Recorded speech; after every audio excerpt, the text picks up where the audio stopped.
The voice came back over the speaker, tinny and faint, and Janelle sat at her Flagstaff dining table, her phone tightly gripped in her fingers. Millions of others had already listened to the podcast interview, but for Janelle, every word was a new injury.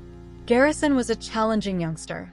He no longer respected the principles of the family. Despite my best efforts to win him back, he ultimately decided to choose division. He is to blame for that. Long after the audio finished, the words continued to reverberate. Janelle blinked, gasping for air. Garrison, her son, was buried far too young, and his father, who had reared him, was here, ignoring his suffering and hardships as a side note to Kody's pride. It was more than just mean. There was no forgiveness. She got up slowly, anguish weighing heavily on her every step. Photographs of Garrison in his National Guard uniform, smiling with his brother Gabriel as a teenager, and cradling infant Savannah were scattered over the room. A decent son. A confused, damaged, and grieving young man who was adored. So incredibly cherished. And now publicly shamed by the man who ought to have supported him. Online, the response was swift and furious. The hashtags Justice for Garrison. Hey, hello, everybody. Welcome back to my channel TLC Flicks. Make sure to give this video a thumbs up. Cancel Kody Brown and boycott TLC quickly took over social media. In contrast to recent confessional interviews in which Kody blamed his children for the family's disintegration, screenshots of previous episodes in which Garrison had pleaded for his father's attention reappeared. The familial dynamic was examined on Reddit forums. Using Kody as a case study, TikToks dissected the psychology of narcissistic parenting. However, the outrage wasn't limited to strangers. I don't know how you're holding up. Christine texted Janelle from her new home in Utah, her fingers shaking. I'm tired of this. Permit me to ascend there. As she heard Kody's voice, Mary covered her lips with a quivering palm while silently observing the drama from the retreat center she had been carrying for since her separation. Her maternal instinct was burning despite their past. Alliances were no longer important to her. To them all, Garrison had been a kid. Grace was due to him, but Robyn, who was typically quiet during the storm, was losing her temper. Robyn was in the middle of a collapse inside the Flagstaff home. It had been days since she last ate. The blinds were still closed. For hours, Aurora and Brianna watched their mother sob while curled up in a fetal posture on the couch. She repeatedly said, "I told him not to say it," with her mascara-streaked face crushed against the cushions. I informed him. She had begged Kody to keep quiet and grieve in solitude so as not to escalate the issue. But Kody was angry. Angry at the loss, angry at the rejection, angry that his boys had emotionally cut themselves off from him long before Garrison died. And he publicly acted out of his hatred. With honor. Robyn's flesh was now being burned like acid by the consequences. In addition, she felt as though everything was against her. She was now referred to as the accomplice, the enabler, and the manipulator behind the throne, rather than the loyal wife. Old videos of her sobbing and wide-eyed complaints were re-examined on discussion boards and gossip websites. Critics questioned how much of her actions were performance-based and how much were genuine. Shame was hiding behind her grief. Kody had told her that he was the only one who genuinely loved his family, and she had believed him. She wasn't even certain he knew what love was anymore. Still, the media frenzy intensified. When Janelle reached her breaking point, she called TLC officials and insisted on a statement. "You'll be supporting the public humiliation of my deceased son if you keep filming him without taking responsibility," she stated icily. She spoke without faltering. There was nothing more for her to lose. Mary and Christine, meanwhile, made discreet connections with Maddie, Paydon, Gabe, and Gwendolyn. After breaking themselves, the adult children started to heal one another. For themselves, not simply for Garrison. In their group conversation, Gabe was the first to say, "He's not our dad anymore." He relinquished that. "We can still defend one another, though. We must." That is what Garrison would have desired. As this reckoning was going on, Kody did what he usually did when he was in a tight spot. He changed who he was. In Sedona, Arizona, he checked into a men's leadership summit, a private weekend getaway for visionary alphas reclaiming purpose. He met Vanessa Kendall there, in a candlelit hall crowded with blazers and incense. She was 41, sharp-eyed, charming, and a former life coach who was now a masculine energy healer with a growing following on podcasts. Although Kody gave a casual introduction, she was aware of his identity. She simply did not give a damn about the scandals, or acted as though they didn't. "You're a man who has led a bold life," she remarked, tilting her head. "That is uncommon. Men tend to play small. You didn't." Kody was smacked by those words like morphine. He trailed her into secret meals, workshops, and late-night discussions lit by fires in the desert. He wasn't being yelled at, chastised, or ejected for the first time in months. Garrison was unknown to Vanessa. Neither Janelle nor Christine were familiar to her.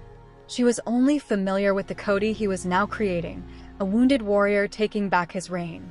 Days later, the couple was seen grinning and strolling hand in hand in Scottsdale. The TMZ grabbed it up. Kody Brown goes on, following family split, finding new love. However, the reaction wasn't favorable. Disgusting comment sections. "You're honeymooning with a spiritual influencer, and your son just passed away?" Abhorrent. Everything is gone for him. He is now acting as though he had a choice. And it was, in many respects. Robyn stared numbly at the pictures of Kody and Vanessa back in Flagstaff. She refrained from crying. She didn't yell. Her eyes were hollow as she merely looked. She hadn't even been warned by Kody. They should have been grieving together. Rather, he had abandoned her and used Garrison's passing as a launching pad for yet another reinvention. Weeks later, the last blow was delivered. The Brown Children Speak, a tribute to Garrison, is a one-hour special that TLC has announced. In it, Maddie, Gabe, Gwendolyn, and Paydon sat next to each other on a silent stage and revealed the truth. Regarding the absence of their father. Regarding Garrison's suffering. Regarding their common trauma. With tears in his eyes, Gabe remarked, "He just needed to be seen. However, Dad no longer had space for us. He was trying to tell a story that didn't match us." They took back the narrative at that precise time. The kids unveiled the Garrison Project, a charitable organization devoted to men's mental health and suicide prevention. Donations flooded in. The public's backing changed forever. The Brown family was no longer led by Kody. He served as its warning. Robyn stayed in isolation. Mary discreetly separated herself from the franchise and grew her business. After being permanently changed, Janelle started advocating for awareness of parental alienation. Christine, who is now happily married again, supported the kids and their platform with unwavering devotion. What about Kody? Vanessa, nebulous spiritual platitudes, and a future not shaped by the family he had formerly ruled were all things Kody clung to. Behind his eyes was a pain he would never acknowledge, a loneliness too great to put into words, but he spoke of healing, forgiveness, and fresh starts. Because Garrison had left. And the final opportunity for atonement went with him. And there's more. Gwendolyn Brown, Kody Brown's daughter from Sister Wives, has grown distant from him, and it's possible that they will never be able to reconcile. When he married his first wife, Mary Brown, the patriarch of the Brown family was in his early 20s. He came to the realization that having several children and growing his family was his true calling after a year with her. In an attempt to expand his family, Kody married his second wife, Janelle Brown, in 1993. He then married his third wife, Christine Brown, shortly after. Kody has 13 children with his first 3 wives, 6 with Janelle, 6 with Christine, and 1 with Mary. He did a good job raising his children, but after he married Robyn Brown, things took a turn for the worst. He neglected his previous spouses and elder children in favor of spending more time with his fourth wife. Many of Kody's sons, including Garrison and Gabe Brown, were let down over the years. In addition, he became estranged from his daughters, including Madison, Isabel Brown, and Gwendolyn. Social media was used by several of Kody's children, including Gwendolyn, to vent their emotions, talk about the family strife, and divulge secrets. Gwendolyn has been candid about how her father, Kody, has let her down. She pointed out why she no longer had a close relationship with her father and talked about her problems with him. Gwendolyn said a while back that Kody didn't give a damn about her or the other older kids in the family. During an episode of TLC's Sister Wives, Gwendolyn said that her father only looked after the younger members of the family, suggesting that he was more interested in being a father to his 5 children with Robyn, who is the youngest of the family. She sat down with her mother, Christine, and brothers, Garrison and Gabe, to talk about her father's actions. During a Sister Wives program on TLC, Gwendolyn shared her emotions.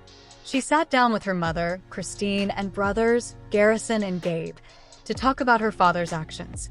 "Oh my God, imagine your father loving you," Gwendolyn remarked sarcastically, implying that she was jealous of the younger kids who get affection from Kody. Gwendolyn's delivery of this comment gave the impression that she genuinely thought Kody didn't give a damn about her or the other elder siblings. Kody hasn't done anything to alter her viewpoint, which exacerbates the problems. In 2023, Gwendolyn shared some enigmatic words on social media to convey her feelings. Using her YouTube account, she provided followers with episode recaps and explained that she and her father were never close. Gwendolyn noticed that Robyn shows Kody a lot more love than he does for his kids. "I don't remember coming home from kindergarten or anything and seeing my dad being happy that I ate all my lunch or that I made a friend at school," she added, indicating that her mother was always the one who paid attention to her well-being. Gwendolyn also observed that Kody never showed up for her. She mentioned how Kody never defended her, drawing a comparison between her childhood and Robyn's children. "It's terrible that I'm making this about myself, but it hurts so much to see him be a good father to others when I didn't really get that much."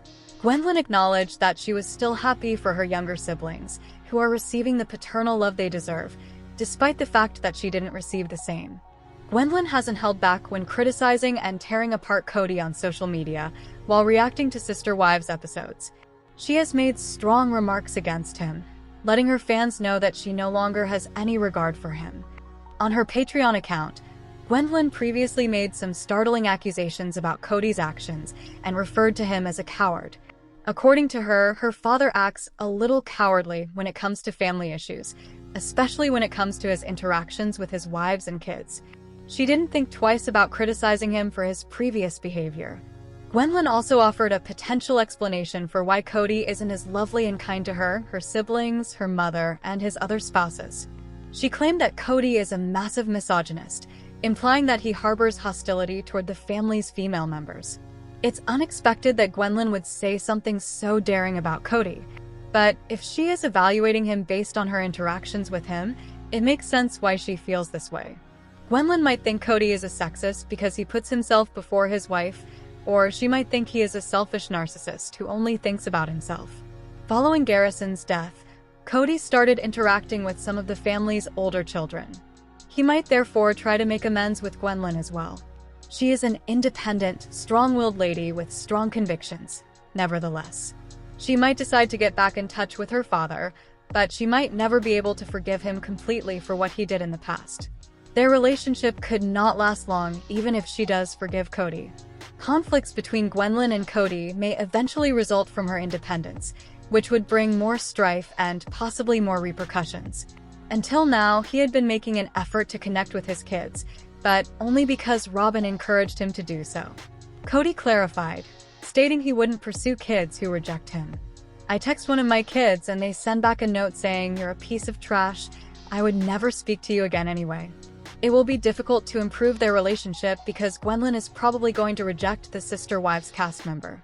Robyn Brown and Kody Brown from Sister Wives used to reside in a lavish million-dollar home with an exquisite bathroom that represented their lavish lifestyle. In 2010, Robyn joined Kody, who was already married to Mary, Janelle, and Christine Brown. He immediately realized he wanted a big family and began a family with her. In order to adopt Robyn's children and grow their family, Kody divorced Mary, his legal wife, in 2014 and married Robyn. The couple went on to have 2 biological children together, Ariella in 2016 and Solomon in 2011. Robyn and Kody were polygamous at first, but as their bond got deeper over time, they eventually became more of a monogamous marriage. Since Kody spent most of his time with Robyn, the other sister wives, Janelle, Mary, and Christine, felt neglected as a result of their strong friendship. Mary, Janelle, and Christine made the decision to break up with Kody between 2021 and 2023 in order to follow their goals in other places. This led to the conversion of Kody and Robyn's polygamous relationship into a monogamous marriage. Numerous members of the Brown family have accused Kody and Robyn of having extravagant spending habits. One of their children, Gwendolyn Brown, has even called them shopaholics. A Sister Wives follower named @mindfulnugget recently shared some photos from Kody and Robyn's former house, providing evidence in favor of their assertions. One image in particular showed off their opulent bathroom, which included a basin in the Flintstones style and ornate decor. The couple's apparent desire to spend a significant sum of money on their bespoke bathroom was suggested by the additional gems beside the sink. Another picture featured Kody and Robyn's entryway, which included walls decorated with seashell artwork. Their main bedroom was also shown in the photos, complete with a massive king-size bed, a large pink carpet, a matching pink picture, and a number of pricey paintings. The bed size and personalized design made it seem even more opulent. There were statues, elaborate plants, a soft couch, and various pieces of art throughout the bedroom. But there were also some oddities, such an odd bust, a painting of horses kissing, and an old-fashioned bow and arrow on the wall. A lot of Redditors saw that Kody and Robyn's old home had a number of crystals in the bathroom. They thought it odd that the couple would have spent a lot of money on bathroom decor that didn't go with the style of their home as a whole. Whether Kody and Robyn believe in the qualities of crystals was questioned by some fans. Others conjectured that the ornamental crystals were probably more than $200 in price. According to one Redditor, that ain't cheap at all. The amethyst crystals were probably very costly. Although fans were amazed by the decor, they also pointed out that everything in their house appeared a little too extravagant. Some even assert that while money can purchase goods, excellent taste in fashion cannot. Many of Kody's relatives have accused him and Robyn of wasting money on pointless things over the years. These accusations have been further stoked by Robyn's fixation with American dolls and the Sister Wives couple's costly diamond purchases. Kody Brown has defended his devotion to Robyn, the final woman remaining in the ruins of Sister Wives, for years. However, in a shocking turn of events, a recent episode revealed what viewers had never anticipated: Kody re-establishing contact with his estranged children without Robyn's assistance. It was poignant, fruitful, and strangely thumb. And that's precisely the issue. For the first time in years, fans witnessed Kody and his daughter Aspen have an honest, unvarnished conversation without any ego, deflection, or, most importantly, Robyn dictating every word. As a result, fans saw a Kody they hadn't seen in a long time. At risk. Sincere. There. In a Valentine's Day recap, Kody revealed more than he probably meant to. At that point, the most important question wasn't whether he could mend his broken family, but rather if Robyn had been the one causing it to fall apart in the first place. He acknowledged that while traveling 8 hours to Utah to see his daughter Aspen, he also unintentionally ran across a number of his other children. However, the reunion wasn't the only noteworthy event. It was the fact that he went into such depth about having a sensitive talk with Aspen. Kody, for once, didn't mince words. He confessed his love for his daughter, expressed regret for the hurt he caused, and acknowledged his absence. It seemed as though viewers were seeing Kody's first uncensored appearance. The father of 18 had been lacking these qualities for years, but Robyn's response when he described the conversation with Aspen is telling. He felt unfiltered, profound, and prepared for introspection. Even though Robyn wasn't around to witness it firsthand, she continued to frame it as a confrontation instead of offering support. Reddit was inundated with people criticizing Robyn's tendency to turn Kody's interactions into something bad if his children from his previous spouses are involved. Viewers have often noticed this pattern. Whenever the original family tries to get back together, Robyn either inserts herself or, as it stands in this instance, seeks to undermine it. It's unclear if she's acting intentionally or in response to a threat. By the time Robyn joined the family in 2010, Kody had been married to his first 3 wives for about 20 years. In the end, he separated from Mary, his legal wife, to wed Robyn. With Robyn's arrival, the entire family dynamic changed, and watching it unfold on television is one of the reasons Sister Wives is such a popular show. The vocabulary, access, and even the emotional tone of Kody's subsequent relationships were greatly influenced by Robyn. Remember how she emphasized how family get-togethers are unsafe during COVID?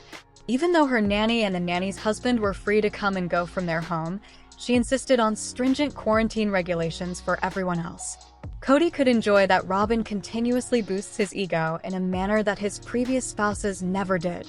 See how he boasts about her modeling experience.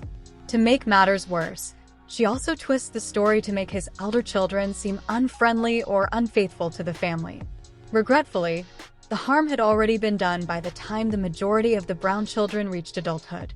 Whether on purpose or not, it appears that she has been successful in separating him from the most significant individuals in his life. The worst part is that Robyn's compassion for Kody's children comes across as theatrical. Given that Robyn's natural tendency is to exert control over the situation, it is difficult to think she genuinely wants a reconciliation. And if Kody allows it, the most recent Sister Wives episode demonstrates that this pattern is still going strong. Although Kody's trip to Utah hasn't resolved every issue, it did reveal something significant. When Robyn isn't present, Kody is less guarded and more emotionally available. He seemed to be having one of his most genuine conversations with Aspen in a long time. However, Robyn's response made it apparent that she considered it a threat. It's not about whether Kody can mend his broken family at this time. It's time to figure out what has been standing in the way all along. And every indication points to Robyn.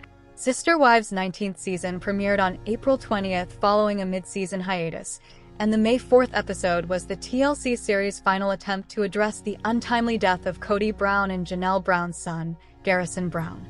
On March 5, 2024, at the age of 25, Garrison took his own life. In Blessed Are Those Who Mourn, the most recent episode of the reality TV show, Janelle and Kody, who is currently only married to his fourth wife, Robyn, decide to bury Garrison in Wyoming due to the Brown family's ties to the state. Even though the episode is still filled with grief over his dying, Janelle acknowledges that her son's death has provided the Browns with some healing.